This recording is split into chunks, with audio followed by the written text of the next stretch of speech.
Hello guys, সালামু আলাইকুম ভাই ও বন্ধুরা, ভালোবাসার মানুষ, ছোটো বড় সবাইকে আমার সালাম জানাই। আজকে আমার গরিবের বাজার দেখেন।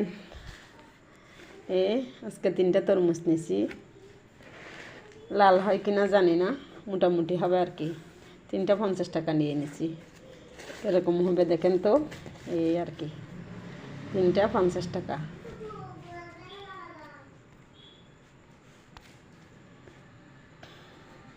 3টা 50 টাকা দিয়ে তরমুজ নিছি। তারপর শশা নিছি।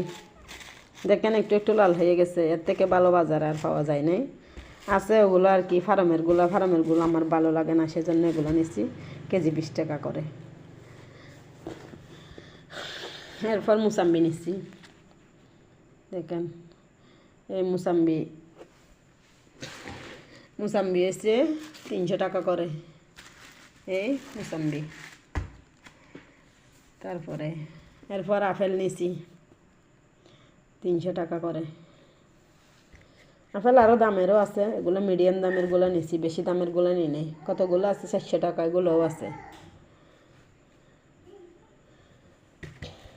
আবার আজকে দেশি আদা নিছি, আনকমন জিনিস। দেশি আদা কেজি 100 টাকা করে। এগুলো বলে অনেক ভালো হবে, সবাই নিতেছে তো, সেজন্য নিচ্ছি।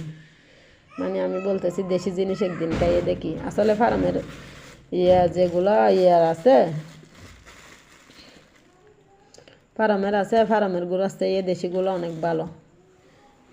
এগুলো তো হাইব্রিড ছাড়া, হাইব্রিড জিনিস না, দেশি জিনিস আমাদের প্রিয়, বেশি ভালোবেসি। আর দেখেন এদিকে গাজর নিয়েছি, অনেক সস্তা 30 টাকা করে নিয়েছি গাজর। এই বড় বড় সুন্দর সুন্দর অনেক বড় বড় গাজর 30 টাকা করে। আর এগুলো কি দেখেন তো, এগুলো দেখে কি মনে হয়? আপনারা কে কী বলেন জানি না। টমেটো হাটটা বেয়ান না হরে বেয়ান, আপনারা কি বলেন? আপনারা এটা কমেন্টে জানাবেন। টমেটো বলেন না হাট্টা বেয়েন বলেন না হরে বেয়েন বলেন। এগুলো দেখতে একদম আপেলের মতো। কত করে নিছি জানেন? কেজি 10 টাকা করে। অনেক সুন্দর মাশাআল্লাহ। এগুলো দেখলে এমনি খাইতে ইচ্ছে করে। এগুলো যেমনে তেমনে খাওয়া যায়। টমেটোর সস এত যে স্বাদ, একবার খাইলে আরেকবার খাইতে ইচ্ছে করবে। একদিন টমেটো স্বাদের রেসিপি আপনাদের কাছে দিব, দেখবেন। আর আমার নিয়ম অনুযায়ী আপনারাও একদিন করে খেয়ে দেখবেন, তখন বলবেন টমেটোর সস যে কী যে স্বাদ করতে পারলে। এটা অনেক